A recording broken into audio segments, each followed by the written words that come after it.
أعوذ بالله من الشيطان الرجيم. بسم الله الرحمن الرحيم. سأل سائل بعذاب واقع للكافرين ليس له دافع من الله ذي المعارج. تعرج الملائكة والروح إليه في يوم كان مقداره 50,000 سنة فاصبر صبرا جميلا إنهم يرونه بعيدا ونراه قريبا يوم تكون السماء كالمهل وتكون الجبال كالعهن ولا يسأل حميم حميما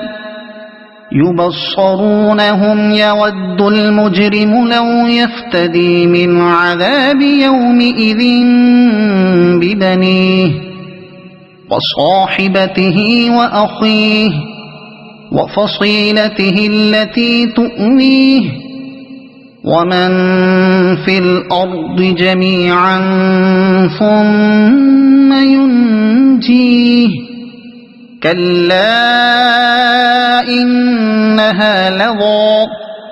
نزاعة للشوى تدعو من أدبر وتولى وجمع فأوعى إن الإنسان خلق هلوعا إذا مسه الشر جزوعا وإذا مسه الخير منوعا إلا المصلين الذين هم على صلاتهم دائمون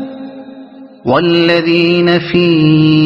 أموالهم حق معلوم للسائل والمحروم والذين يصدقون بيوم الدين والذين هم من عذاب ربهم مشفقون إن عذاب ربهم غير مأمون والذين هم لفروجهم حافظون إلا على أزواجهم أو ما ملكت أيمانهم فإنهم غير ملومين فمن ابتغى وراء ذلك فأولئك هم العادون والذين هم لأماناتهم وعهدهم راعون والذين هم بشهاداتهم قائمون والذين هم على صلاتهم يحافظون أولئك في جنات مكرمون فما للذين كفروا قبلك مهطعين عن اليمين وعن الشمال عزين أيطمع كل امرئ منهم أن يدخل جنة نعيم كلا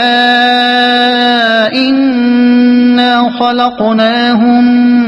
مما يعلمون فلا أقسم برب المشارق والمغارب إنا لقادرون على أن نبدل خيرا منهم وما نحن بمسبوقين فذرهم يخوضوا ويلعبوا حتى يلاقوا يومهم الذي يوعدون يوم يخرجون من الأجداث سراعا كأنهم إلى نصب يوفضون خاشعة أبصارهم ترهقهم ذلة